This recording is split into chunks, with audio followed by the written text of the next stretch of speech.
轿子，并拉行李的车辆就后了。这林黛玉常听的母亲说过，她外祖母家与别家不同，她今日所见的这几个三等仆妇，吃穿用度已是不凡了，何况精致齐家。因此步步留心，时时在意，不肯轻易多说一句话，多行一步路，唯恐被人耻笑了他去。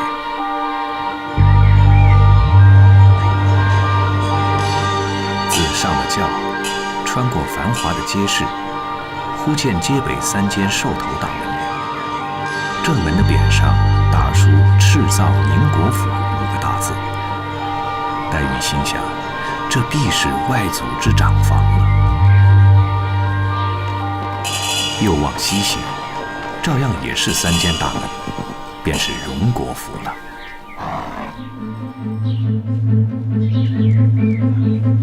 却不进正门，只进了西边的角门，走了1箭之地，便歇下退了出去。后面的婆子们赶了上来，复又抬起了轿子，在众婆子的簇拥之下，朝贾母的院子而来。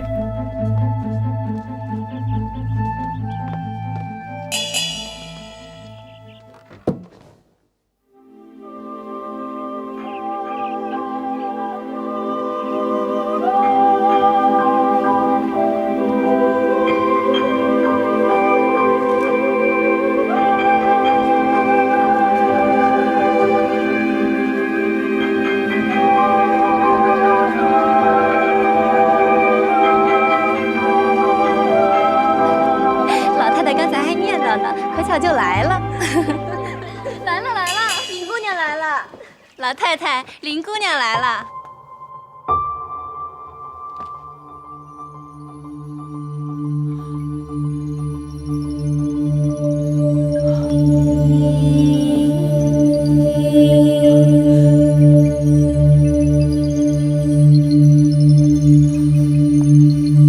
外祖母。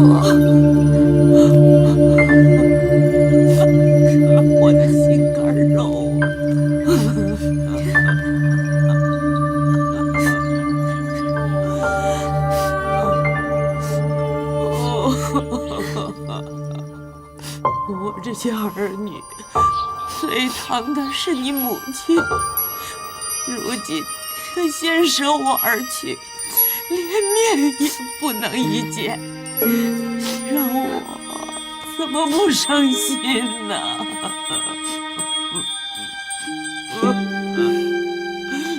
好了，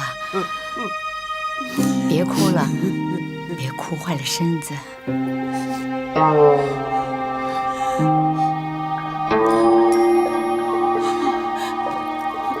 黛玉拜见外祖母。起来，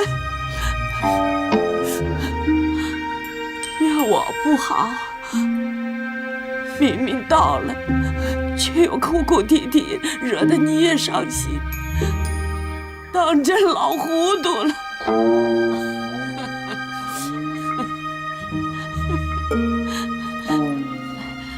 这是你的大舅母。拜见大舅母。不必了。这是你的二舅母。拜见二舅母。好了。这个是你先朱大哥的媳妇儿朱大嫂子。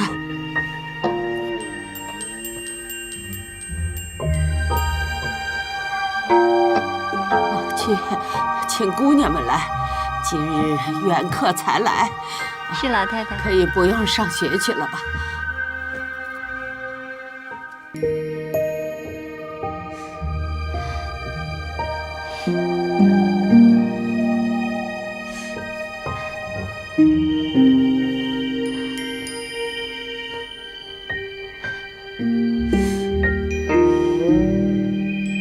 贾母看到黛玉身体面孔虽确弱不胜，却有一段自然的风流态度，便知道她有不足之症，却不知常服何药。如何不急为治疗？我自来是如此，从会吃饭时就吃药了，到如今都没断过。那一年我3岁的时候，听说来了一个赖头的和尚，说要化我去出家。我父母顾是不从，他又说，既如此，那你的病是再也不能好的了。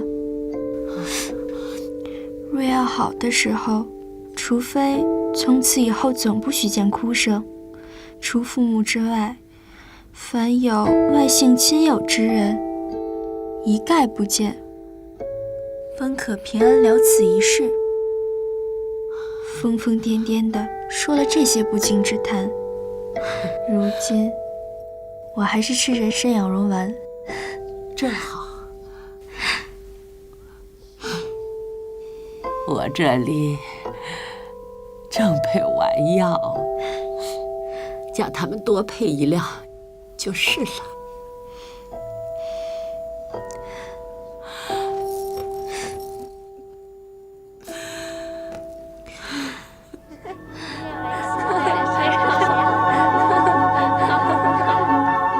老太太他们来了。老祖宗，我们给你请安了。老祖宗好。这是你迎春姐姐，这是你探春妹妹，这个是你的惜春妹妹。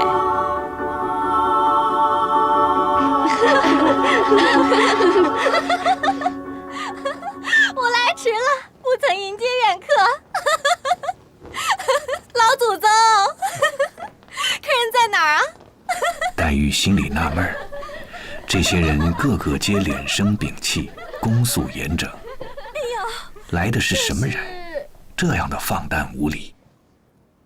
你不认得他，他是我们这里有名的一个泼皮破落户，南省俗谓作辣子，你只叫他凤辣子就是了。老祖宗，这是莲嫂子。黛玉虽不识，也曾听见母亲说过，大舅贾赦之子贾琏，娶的就是舅母王氏的内侄女儿，自幼贾充男儿教养，学名王熙凤。拜见嫂嫂。妹妹，哎呦，天底下真有这样标致的人物，我今儿才算见了。况且这通身的气派，竟不像老祖宗的外孙女儿，竟是个嫡亲的孙女儿。怪不得老祖宗天天口头心头一时不忘呢。哎呀，只可怜我这妹妹命苦，这么姑妈便就去世了。我才好了，你倒来招我。你妹妹远路才来，身子又弱，才劝住了，快在休提前话了。正是呢，我一见了妹妹，一心都在她身上了，又是喜欢又是伤心，竟忘了老祖宗。哎呦，开打开打！妹妹几岁了？可也上过学？现吃什么药？在这里呀，不要想家，想要什么吃的、什么玩的，只管告诉我。丫头老婆们不好了，也只管告诉我。瞧瞧。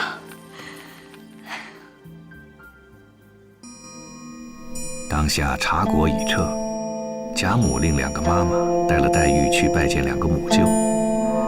大母舅贾赦推说，连日身上不好，见了姑娘彼此倒要伤心，暂且不忍相见。一时黛玉又被带进了荣府，进了荣禧堂东边的3间小耳房内。坐。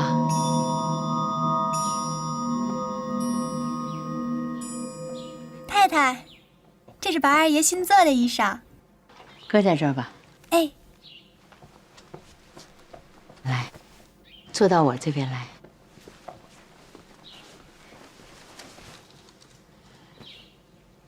你舅舅今日斋戒去了，再见吧。只是有一句话嘱咐你，你这3个姊妹倒都极好，以后一处念书、识字、学针线，或偶一玩笑，都有尽让的。但我不放心的，最是一件，我有一个劣根祸胎，是家里的混世魔王，今日依庙里还愿去了，尚未回来。今天晚上看见便知，你只以后不要睬他，你这些姊妹都不敢沾惹他的。黛玉亦常听的母亲说过，二舅母生的有个表兄，乃贤育二诞，顽劣异常，极恶读书，最喜在内围厮混。外祖母又极溺爱，无人敢管。今见王夫人如此说，便知说的就是这表兄了。如今我来了，自然只和姊妹们同处，那兄弟们自是别院令事的，岂得去沾惹之理？你不知道缘故，他与别人不同，自幼因老太太疼爱，原系同姊妹们一处娇养惯了的。若姊妹们有日不理他，他倒还安静些。纵然他没去，不过出了二门，背地里便拿着他2个小妖出气，叽咕一会子就完了。若这一日姊妹们和他多说一句话，他心里一乐，便生出多少事来。所以嘱咐你别睬他。他嘴里一时甜言蜜语，一时有天无日，一时又疯疯傻傻，只休信他。太太，老太太那边盛晚饭了。哦，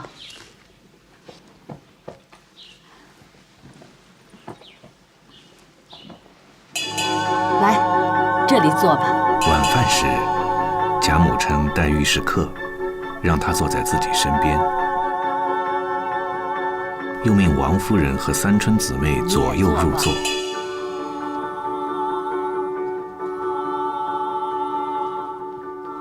李纨和凤姐2人立于岸旁不让。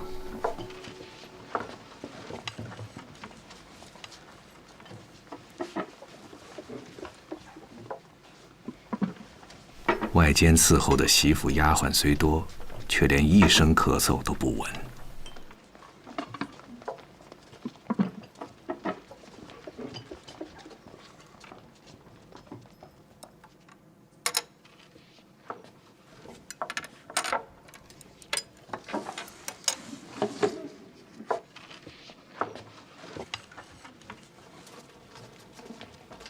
既然饭毕，各有小丫鬟捧上茶来。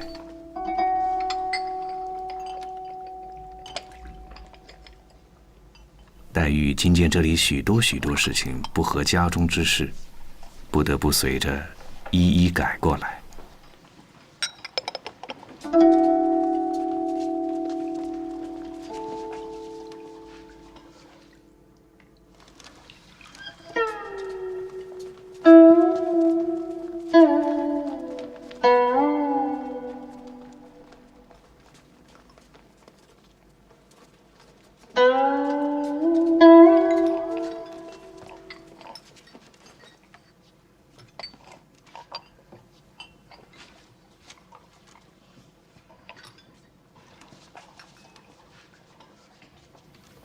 你们去吧，好，让我们自在说话。宝二爷回来了。宝二爷回来了吗？在哪儿呢？我看看去。老祖宗，你回来了。老祖宗，二回来了。你回来了。给您请安来了。宝玉回来了。去见你娘来。是啊，快去吧，去吧。好生奇怪，倒像在哪里见过一般。何等眼熟到如此！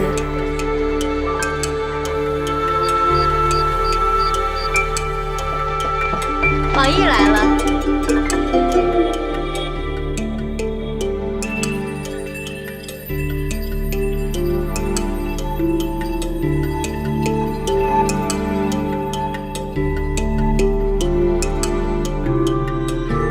外客未见就脱了衣裳，还不去见你妹妹？这个妹妹我曾见过的。可又是胡说！你又何曾见过她？我虽未曾见过她，然我心里看着面善，就算是旧相识。今日只做远别重逢，也未为不可。更好，更好。若如此，更相和睦了。妹妹可曾读过书啊？不曾读，只上了1年学，些许认得几个字。妹妹的尊名是哪2个字啊？黛玉。那表字是何？无字。我送妹妹一个妙字吧，不若频频2字，极妙。宝哥哥，这2个字从何而出啊？古今人物统考上说，西方有时明代，可代画眉之墨。况这妹妹眉间若蹙，用取这2个字，岂不两妙了？只恐又是你的杜撰吧？除4之外，杜撰的太多了，偏只是我是杜撰不成。你瞧瞧他，我自己可也有玉没有？我没有那个。想来那玉是一件罕物，岂能人人有的？什么罕物？人人之高低不择，还说通灵不通灵呢？我也不要这样吃走了。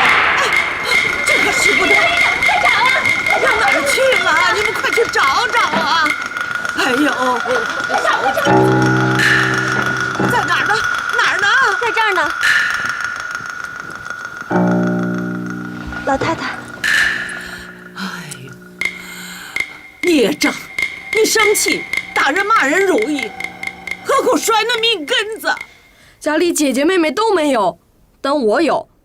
我说没趣儿，如今来了这么一个神仙似的妹妹，也没有。可知这不是个好东西。哎呀，你这妹妹原有这个来的。因你姑妈去世时舍不得你妹妹，遂将她的玉带了去了。一则宣殉葬之礼，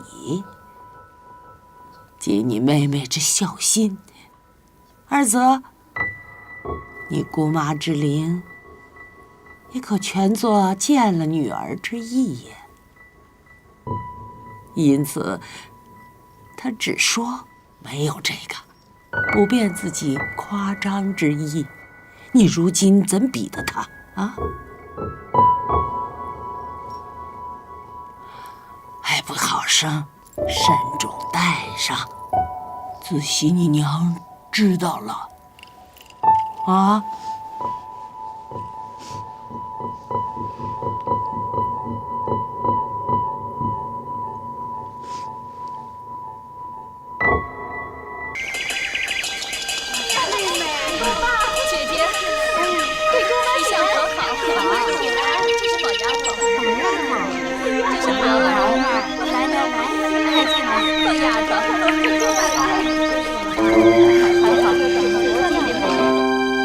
太太，老爷使人传话来说，姨太太已有了春秋，外甥年轻不知世路，在外住着恐有人身事。咱们东北角上梨香院一所10来间房子，把空闲着打扫了，请姨太太和姐儿哥住了甚好。老太太也遣人传话来说，请姨太太就在这住下，大家亲密些。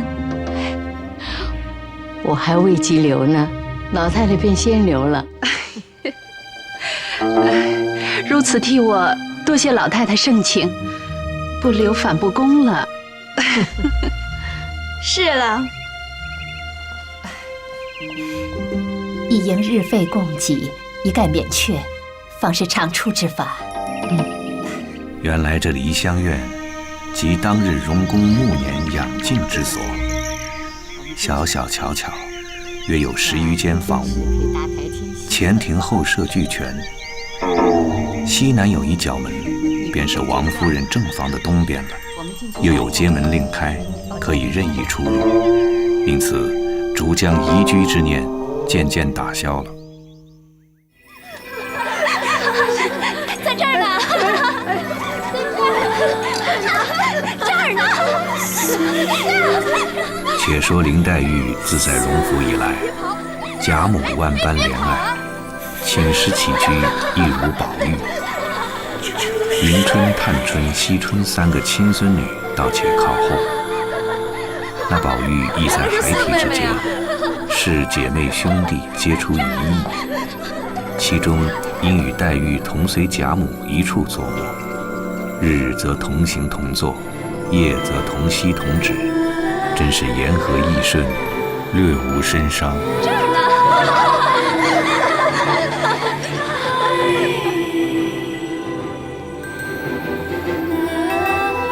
二姐姐，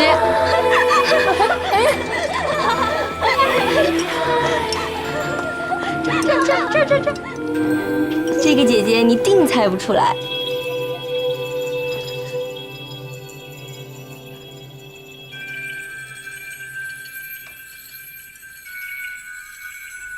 定是新来的宝姐姐。不想，如今突然来了一个薛宝钗，果真是宝姐姐呀！年岁虽大不多，然品行端正，行为豁达，随分从时，不比黛玉孤高自许，目无下尘。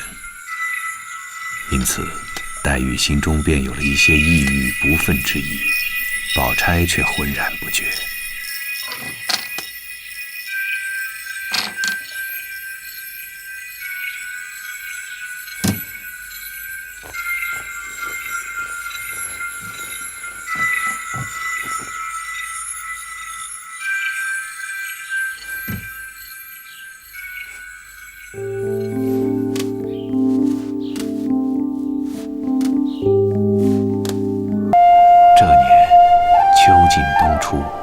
天气冷将上来。话说王家有一门连亲之族，名唤王成，因故病之。其子狗儿虽将岳母刘姥姥接来一处过后，这大半天的哪儿眼去了你又啊？这家里到了年下，要是没有个着头，都是你们两个败家玩闹的。我早晚打发那个狗崽子，省心。姑爷，你别抻着我多嘴。你说咱们村庄的人，哪一个不是老老实实的，守着多大的碗吃多大碗的饭？你呀，皆因从小的时候啊，托你们老家的福，吃喝惯了呀。如今所以啊，没个把持。有钱了呢，就顾头不顾尾；没钱了呢，就瞎生气。如今呢，咱们也是离城住着啊。总还是天子脚下吧。这长安城里啊，遍地都是钱呐，只可惜呀，没有人去拿去罢了。光在家里跳腾会子，那也不中用。你老只会在炕头上混说，难道让我去打劫偷去不成？谁让你偷去了？哼，这不是也到底大伙儿想法裁度吗？不然那银子钱会自己跑到咱们家来？有法子还能到这会子吗？我又没有收税的朋友，也没有做官的亲戚，便是有，他们也未必能现在理我呀。这倒不然，这谋事在人呐，成事可在天。咱们谋到了，看菩萨的保佑，或许有个机会啊，也未可知啊。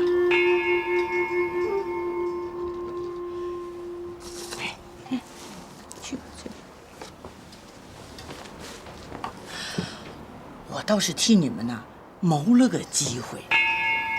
当日你们和那个金陵王家啊连过钟的吧？20年前，他们看着你们也还好，现如今自然了，你们拉硬时不去亲近他，故疏远了起来。想当年啊，我和闺女还一块去过一招呢。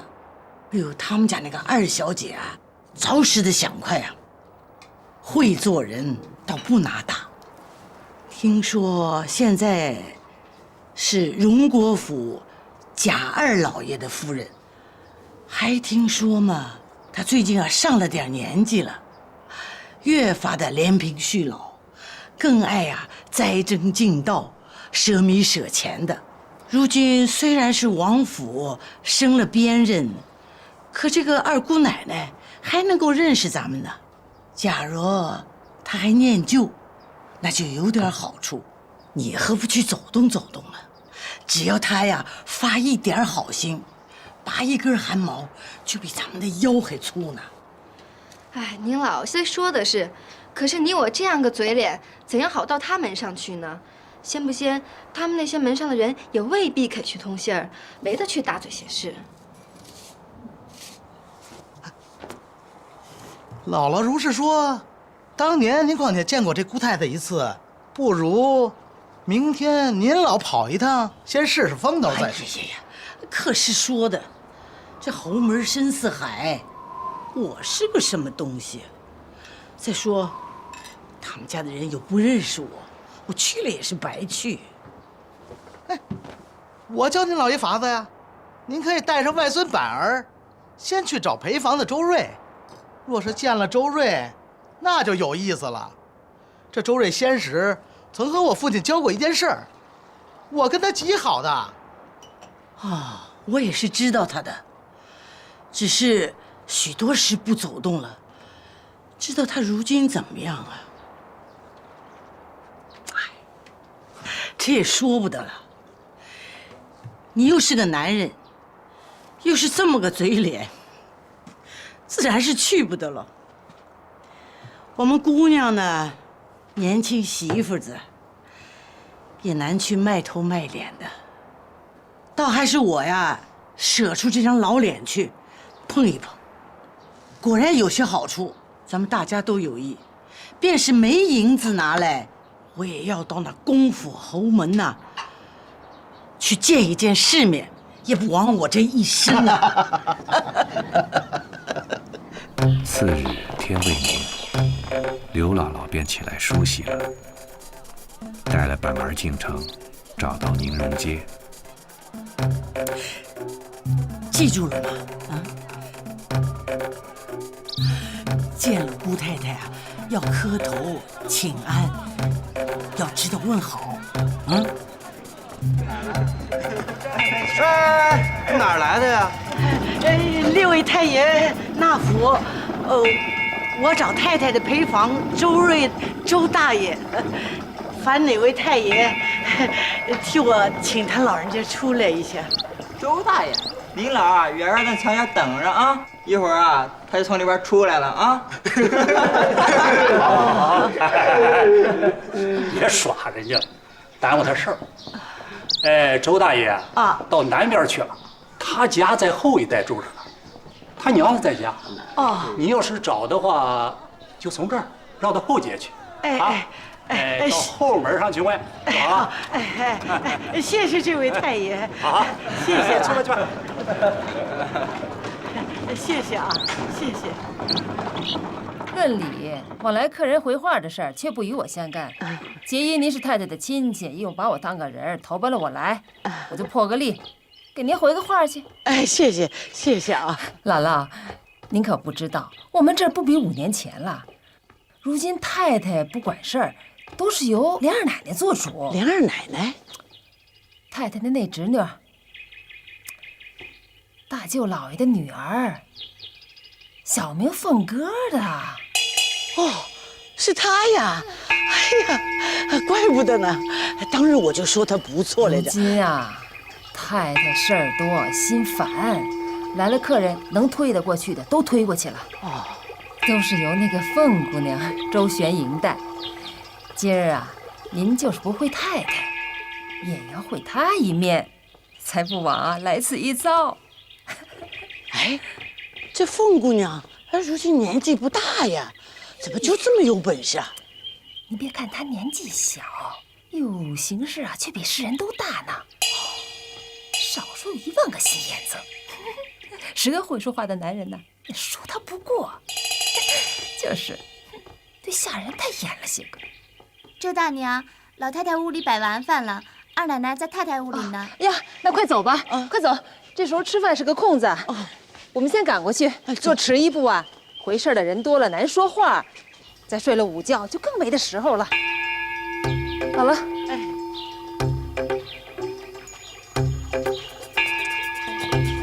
姥姥，好了，进去啊，来。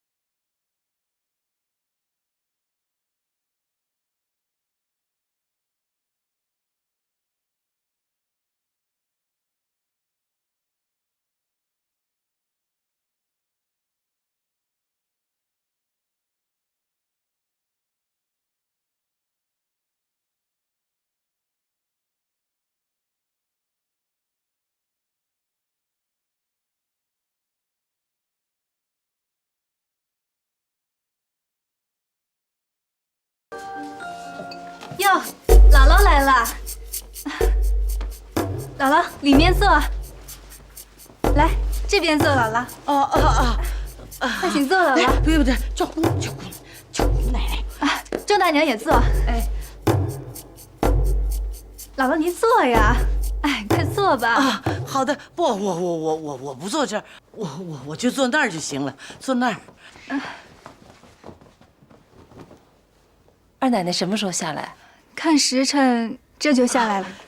谢谢姑娘，谢谢。我喝一口。不。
给姑奶奶请安。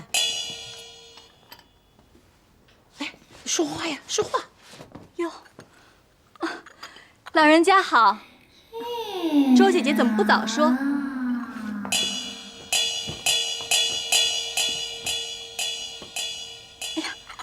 姐姐快搀起来，别拜吧。哎，请坐。我年轻，不大认得，也不知是什么辈数，不敢称呼。这都是我才回的刘姥姥了。亲戚们不大走动，都疏远了。知道的呢，说你们气厌我们，不肯常来；不知道的那群小人，还只当我们眼里没人似的。我们家道艰难，走不起。到了这儿，没得给姑奶奶打嘴，就是管家爷们看着，也不像。这话没得叫人恶心了。不过是借着祖父的虚名做个穷官，谁家还有什么？不过是旧日的空架子。俗语说呀，朝廷还有3门子穷亲戚呢，何况你我。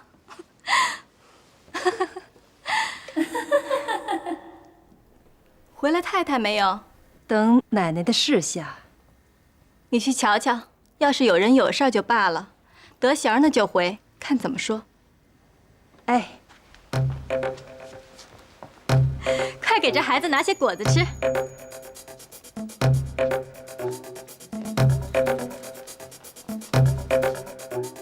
管事儿的媳妇们都到了，等着回事儿呢。我这儿陪客呢，晚上再来回。若有很要紧的，你就带进来现办。我都问了，没什么要紧事儿，我就叫他们散了。太太说了，今儿没空不得闲，二奶奶陪着也是一样的。多谢你老惦记着，白来逛逛呢便罢。若有什么话呀，告诉二奶奶都是一样的。也没什么说的，只是来瞧瞧姑太太和姑奶奶，亲戚们的情分。没什么说的呢便罢。如果有话呀，只管回二奶奶，和太太是一样的。论理儿，初次见姑奶奶，却不该说。不过呢，大老远奔您来了，少不得就说了。今儿我带了你侄儿来，也不为别的，只因为他老子娘在家里连吃的都没有。如今天又冷了，越想越没有盼头，就带了他奔您老来了。你爹在家怎么教导你的啊？打发咱们来干啥来了？别搁这吃啊！来说呀！东府里的小大爷进来了。婶子，我父亲打发我来求婶子，说上次老太太给婶子的那架玻璃炕瓶，求婶子借了，略摆摆就送回来。这是我的侄儿。你说迟了一日，昨儿已经给了人了。婶子若不借，又该说我不会说话了，要挨一顿好打。婶子，这就可怜侄儿吧。也没见你们，我们王家的东西都是好的不成？你们那里放的那些好东西只是看不见，偏我的就是好的。哪有这个好啊？婶子，只求开恩吧。若碰坏一点儿，你可仔细你的皮。平儿拿了楼房钥匙，传几个妥当人抬了去。是。我亲自带了人拿去，别由他们乱碰。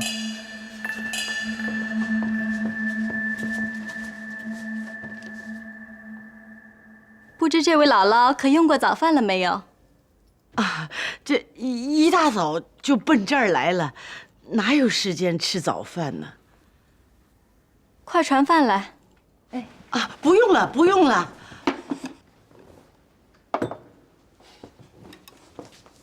已经传了一桌客饭，在东边屋里呢。周姐姐，好生让着些，我就不能陪了。哎，请。哎，姥姥这边请。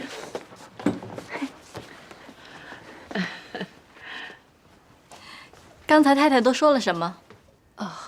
太太说呀，他们家原本不是一家子，不过同一个姓，当年又与太老爷在一处做官，偶然连了宗的。不过这些年也不大走动了。当时也来过一回，咱们也没让他空手回去。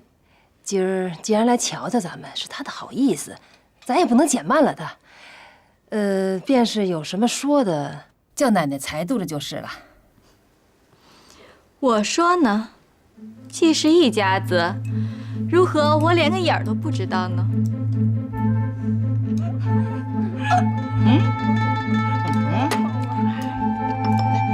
喝点水顺顺顺顺。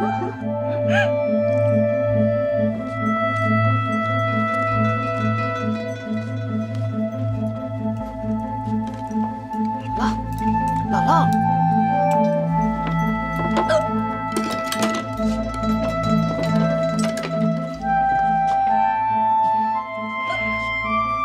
多谢姑奶奶款待。哟，且请坐下，听我告诉你老人家。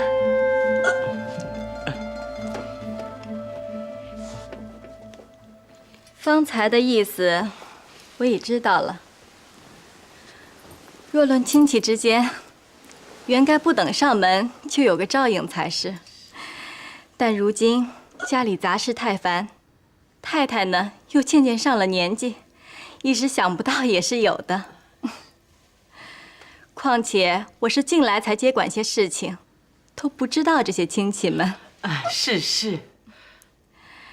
二则，虽然外头看着烈烈轰轰的，殊不知大也有大的难处，说与人听也未必信吧。是，我也知道艰难的。如今你既老远的来了，又是头一次跟我张口，怎么好叫你空手回去呢？可巧，昨儿老太太给我的丫头们做衣裳的20两银子，我还没动呢。你若是不嫌少，就暂且先拿了去。这像俗话说的，瘦死的骆驼比马大。平林怎么着，你拔一根汗毛也比我们的腰粗啊。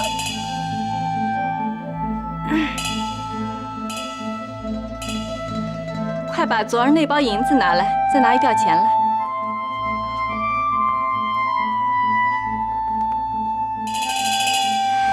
这20两银子，暂且给这孩子做件冬衣吧。若不拿着，就真是怪我了。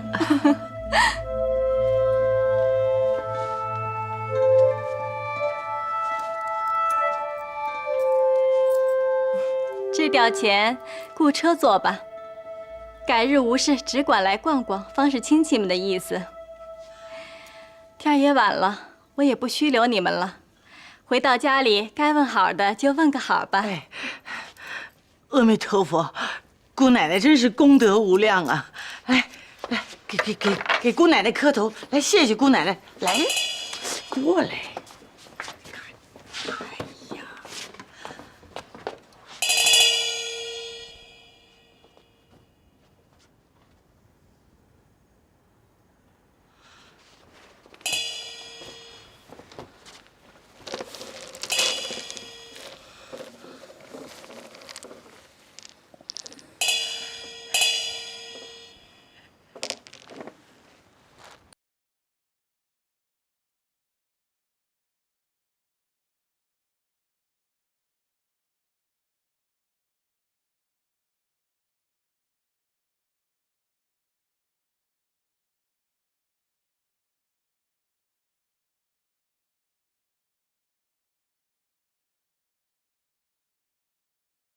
去了，哎呀，这个莲二奶奶又有才干，又有口齿，长得又花容月貌的，嘿嘿，就像年下我们画里头的那个仙女儿一样啊。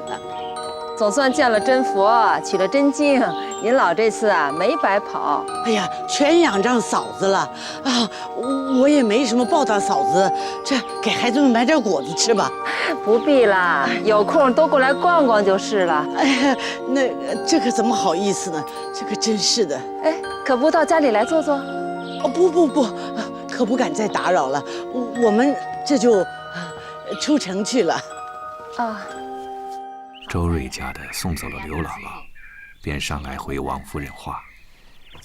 不想王夫人却在薛姨妈那边说话，见王夫人和薛姨妈长篇大论地说些家务人情话，不敢惊动，遂进了里间。周姐姐，姑娘好，快过来坐。姑娘啊，这有3两日没见你到那边逛逛去了，怕是宝二爷冲撞了你不成？哪里的话，只因这几天我那种病又发了，所以这2天才没出屋子的。啊，正是呢。姑娘到底有什么病根啊？你该趁早请个大夫，开几剂药方子，认真的吃上几剂。一是除了根儿，小小的年纪做些病根儿，那可不是玩的。再不要提吃药了，这些年为这病请大夫吃药，也不知白花了多少银子钱呢。凭你什么名医仙药，从不见一点效。后来还亏了一个秃头和尚，说专治无名之症，因请他看了。他说我这是从娘胎里带来的一股热毒，幸而先天壮，还不相干。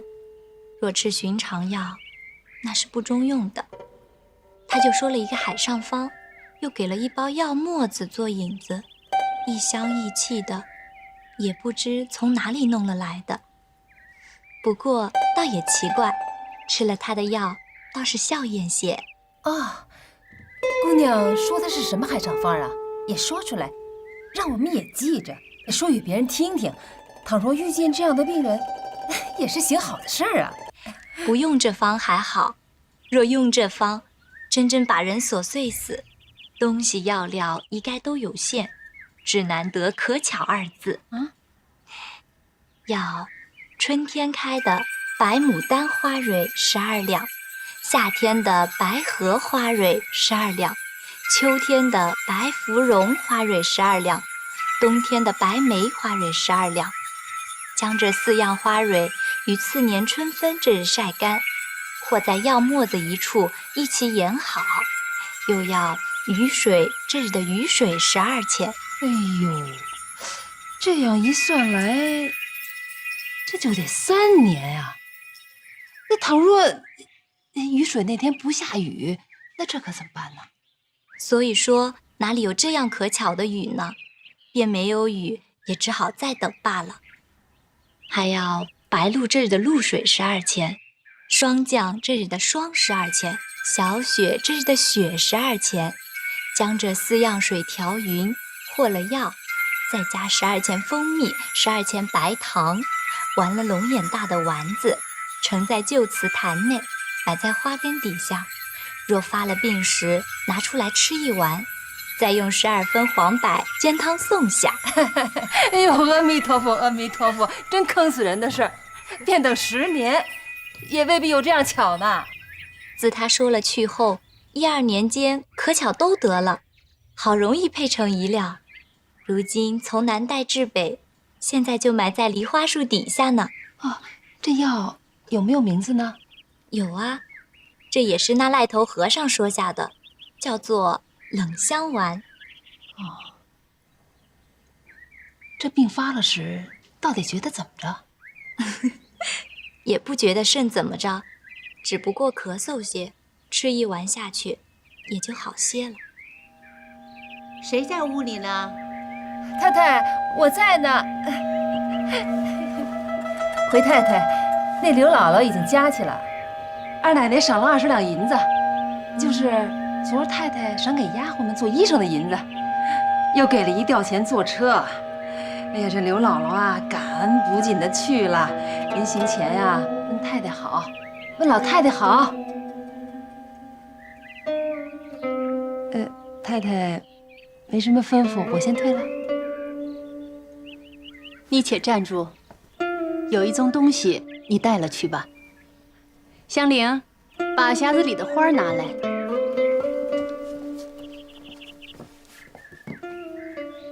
这个是宫里的新鲜样法，拿沙堆的花12枝，好看。昨儿我想起来，白放着可惜了了。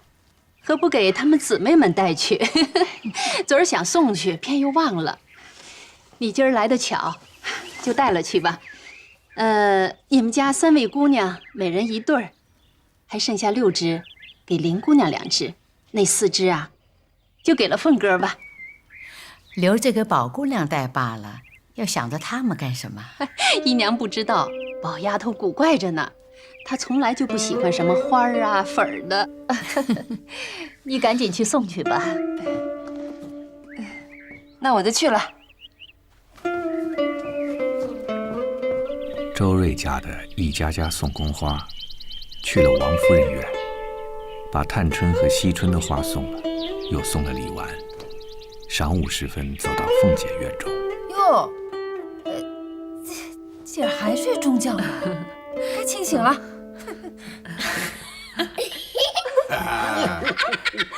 小声点。凤儿，你舀些热水去。走。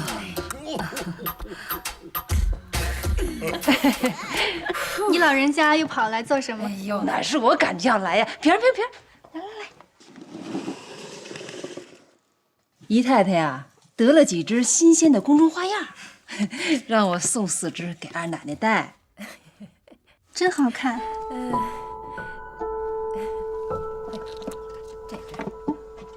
这个。那您先坐，我去就来。哎。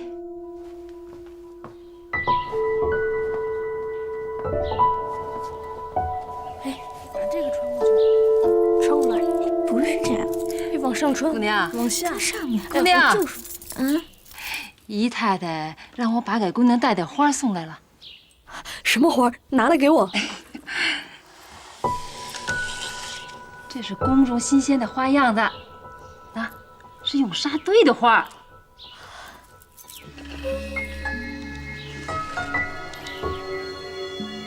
还是单送我一个人的呢？还是别的姑娘们都有呢？哎呦，都有了，这2种是给姑娘的。我说呢，别人不挑剩下的也不给我。哎，把这个穿上去。这个。哎呀，还是我来吧。周姐姐。哦。